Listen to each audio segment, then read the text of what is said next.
கொலை, கொள்ளை உள்ளிட்ட குற்றங்களால் தாவேகாவுக்கு வாக்கு செலுத்திய மக்கள் முகம் சுளிப்பதாக தெரிவித்துள்ள முன்னாள் அமைச்சர் அனிதா ராதாகிருஷ்ணன், ஜோசப் விஜய் தலைமையிலான ஆட்சி இன்னும் 3 மாதங்கள் தான் நீடிக்கும் என நிமித்தம் கூறியுள்ளார். கடந்த காலம் நடந்த சில குற்றங்களை பெரிதாக விரித்து சொல்லிக் கொண்டிருந்த அவர் இன்றைய தமிழகத்தின் முதலமைச்சராக இருக்கின்ற ஜோசப் விஜய் அவர்கள். ஆனால் இன்றைக்கு தினந்தோறும் நடக்கின்ற குற்றங்களை பார்க்கின்ற போது எல்லா மக்களும் முகம் சுளிக்கின்ற வகையிலே கடந்த காலங்களில் எப்படியெல்லாம் குறை சொன்னார்களே அந்த குறையெல்லாம் இன்றைக்கு கடுமையாக சிறு பிள்ளைகளை பாதிக்கின்ற வகையிலே, கற்பழிப்பை பாதிக்கின்ற வகையிலே, கொலைகள் நடக்கின்ற வகையிலே நடந்து வருகின்றது என்ற நிலைகளை மக்களுக்கு பெற்றிருக்கின்றார்கள்.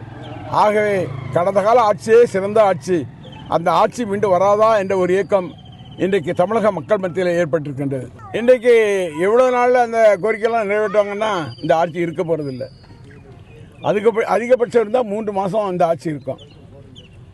அதுக்கு பிறகு தானாக திராவிட முன்னேற்ற கழகத்தினுடைய ஆட்சி, நம்முடைய தலைவர் தளபதியினுடைய ஆட்சி தமிழகத்தில் வரணும்.